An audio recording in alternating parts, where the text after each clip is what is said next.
पूनम गुप्ता नागपुर से पूछती है, भैया प्रणाम, मेरा सवाल है, हम चाहते हैं अनासक्ति, अंदर से शायद ऐसा काम करने की कोशिश करते हैं, लेकिन जिस दुनिया में हम रहते हैं चाह कर भी हमेशा ऐसा नहीं कर पाते। हमारे रिश्ते, हमारे आसपास के लोग हमें ऐसा करने नहीं देते। इसके लिए हमें क्या रास्ता निकालना चाहिए और किस प्रकार का जीवन जीना चाहिए जिससे मुक्ति का रास्ता पा सके। और आप जो ज्ञान हम सबको देते हैं, तो कर्ज बढ़ता जा रहा है, उस कर्ज को हम कैसे उतार सकते हैं, प्लीज़ ये भी बताएं। अच्छी बात है, हम भी ज्ञान प्राप्त किए हैं ना जिन लोगों से, बस हम भी ज्ञान दे करके कर्ज लौटा रहे हैं। ज्ञानियों का काम क्या है? ज्ञान लेना और ज्ञान देना। आप भी सबको ज्ञान दीजिए सच्चे भाव से, अहंकार भाव से नहीं कि हम बड़े ज्ञानी हैं, तब तो और पाप बढ़ जाएगा।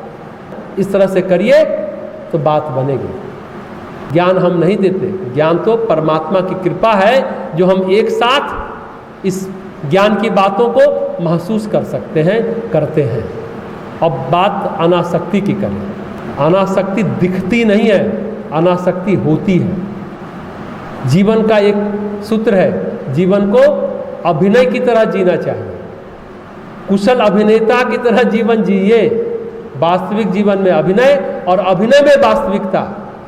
जो अभिनय को वास्तविक जीवन की तरह जी लेता है वो कुशल अभिनेता कहलाता है, और जो जीवन को अभिनय की तरह जीता है वो जीवन जीने की कला में पारंगत माना जाता है। वही जीवन का असली कलाकार है। आर्ट ऑफ लिविंग जिसे कहते हैं ना, लाइफ मैनेजमेंट, वही कला अगर आ गया, वो कुशलता आ गई तो बात बन जाती है, कुशल अभिनेता हो जाता है।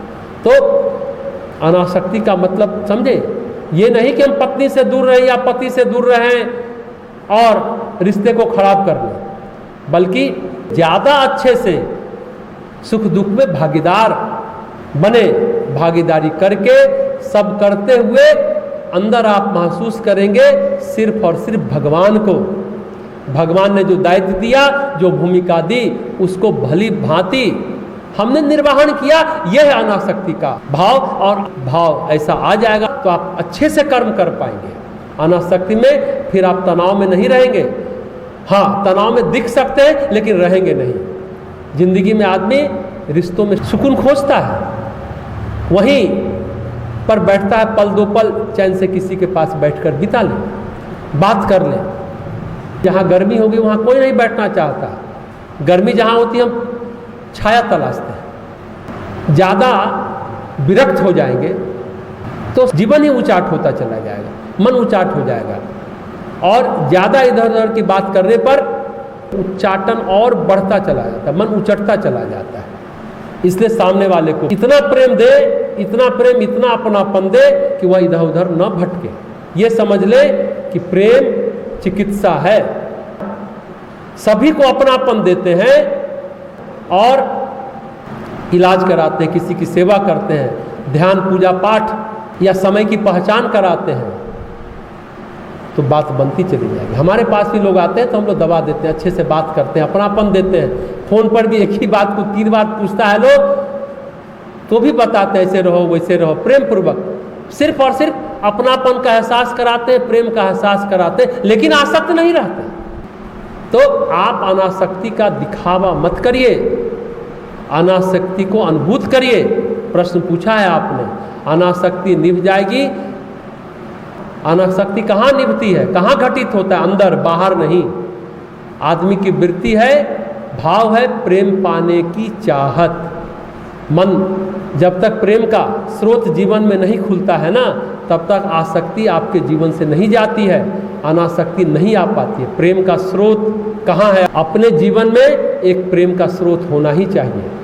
हमारा ऐसा अनुभव है, भगवान के प्रति भाव होने पर संसार अंदर से रसहीन होता चला जाता है। कर्म करते रहे, कर्म पूरे इन्वॉल्वमेंट के साथ करिए, पूरा इन्वॉल्व होइए, 100% उसमें आप अपना दीजिए, पर छोड़ने के लिए किसी भी क्षण तैयार रहिए, किसी भी पल तैयार रहिए।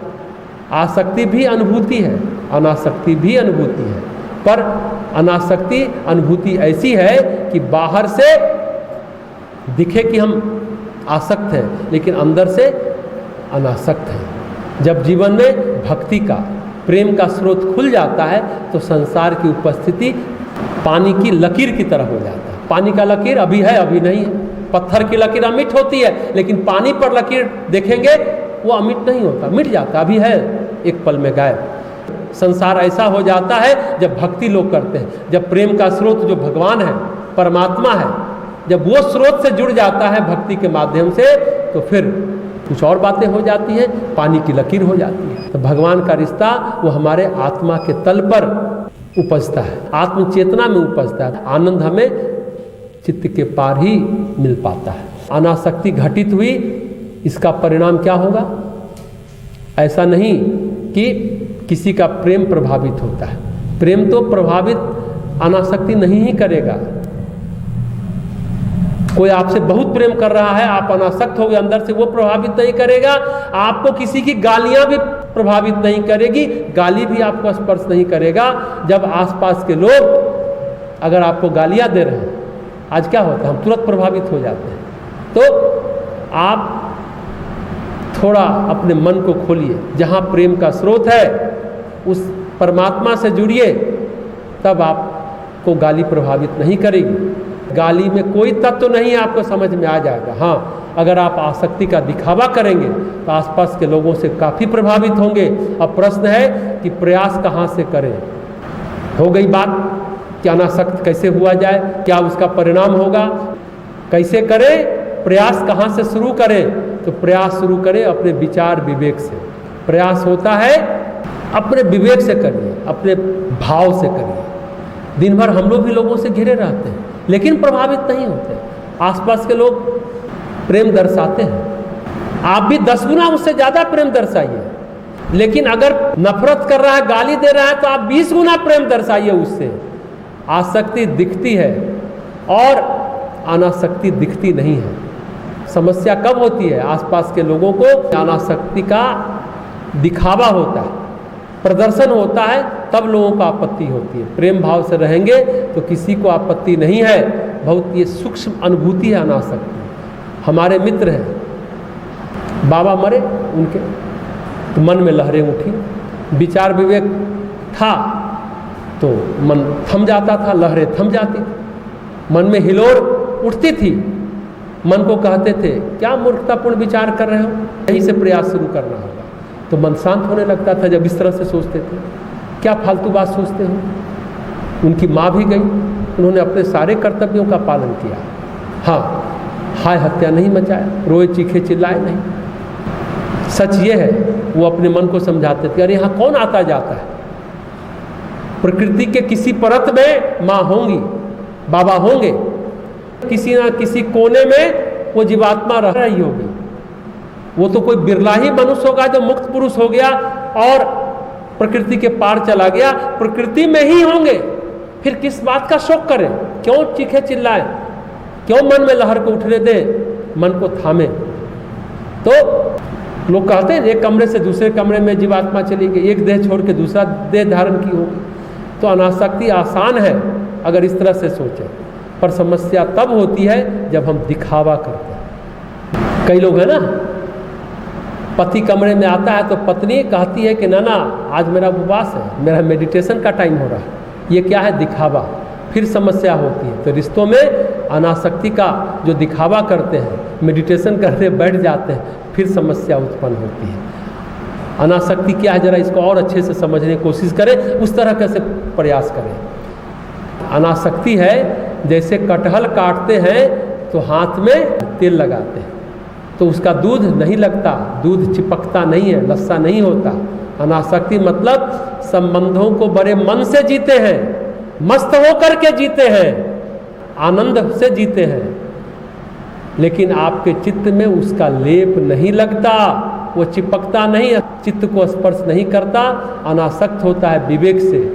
चित्त में आप विवेक के तेल की परत लगा लीजिए ना, फिर कोई चीज़ नहीं चिपकेगा, फिर कोई फर्क नहीं पड़ेगा चित्त में, फिर कोई कर्म, कोई संस्कार नहीं बन पाएगा।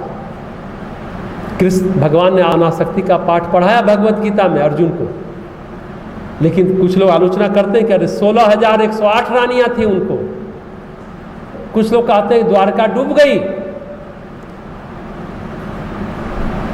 दरअसल भगवान कृष्ण के संकल्प से द्वारका बना था। अर्जुन बचाने के लिए गए, बोले बचाना है बचा लो, तुम द्वारका को डूबने से निकाल सकते हो तो निकालो, मेरे दिमाग से सूत्र टूट चुका है, कृष्ण ने कहा। जबकि अर्जुन कह रहे हैं कि समुद्र द्वारिका को डुबा देगा, और कृष्ण कहते हैं मेरे संकल्प से द्वारिका का अस्तित्व है। और जब द्वारिका डूब रहा था, कृष्ण कदम के पेड़ पर बैठे थे, अर्जुन बचाने की कोशिश कर रहे हैं, बहलिये ने बाण मार दिया, पैर में खून निकल रहा है, और उद्धव गीता का पाठ बढ़ा रहे हैं। कदम के पेड़ पर आराम से बैठे, ऐसे होती अनासक्ति, खून बह रहा है उस अवस्था में, उद्धव को गीता का उपदेश दे रहे हैं। ये है अनासक्ति। उद्धव को तत्व ज्ञान का मर्म सिखा रहे हैं, आत्मज्ञान सुना रहे हैं। भागवत आप लोग पढ़ेंगे ना, 11वां अंश जो है वो उद्धव गीता कहलाता है। तो अनासक्ति होती है, दिखती नहीं है। अनासक्ति और आसक्ति में एक और फर्क है। अनासक्ति में व्यवहार यथावत रहता है, ऊर्जा का संवाहन संचरण नहीं होता, वह ऊर्जा परमात्मा से लगी होती है, व्यवहार यथावत है, चेतना का प्रवाह उधर नहीं जाता है, क्योंकि वो प्रेम के स्रोत से जुड़ा हुआ है, यानी परमात्मा से जुड़ा हुआ है।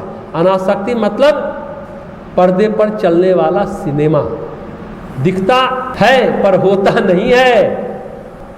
अनासक्ति में चेतना की धारा मुड़ जाती है, संसार की तरफ नहीं, परमात्मा की तरफ मुड़ जाती है। कहते हैं तुलसीदास जी, 36 और 63 समझते होंगे। 36 क्या है? दोनों का मुंह इधर उधर है, और 63 में क्या होता है? आमने सामने। जग कैसा है? 36 की तरह होना चाहिए, और राम का चरण कैसा है? 63 की तरह। ये तुलसीदास जी कहते हैं। 36 शब्द क्यों है? कुंडली में 36 गुण मिलाने की बात जो होती है ना, यही 36 है। और कहते हैं कि अगर 36 में 36 गुण मिलता है तो पति पत्नी में आकर्षण नहीं रहता, दोनों अलग हो जाते हैं। आकर्षण रहने के लिए थोड़ा भेद होना चाहिए। 36 का 36 गुण मिलता है तो पति पत्नी साथ नहीं, 34 तक मिले ठीक है, 30 मिले, 32 मिले, 28 मिले तो बहुत प्रेम प्यार से रह लेंगे। लेकिन टोटली मिल गया ना तो विकर्षण हो जाता है, आकर्षण खत्म हो जाता है। तो संसार को 36 की तरह रहिए और 63 की तरह परमात्मा से रहिए, आमने सामने राम के चरण में रहिए। आकर्षण खत्म हो जाता है जब 36 होता है। तो प्रेम हमेशा पूर्ण कब होगा? जब अनासक्त होंगे, परमात्मा से मिलेंगे।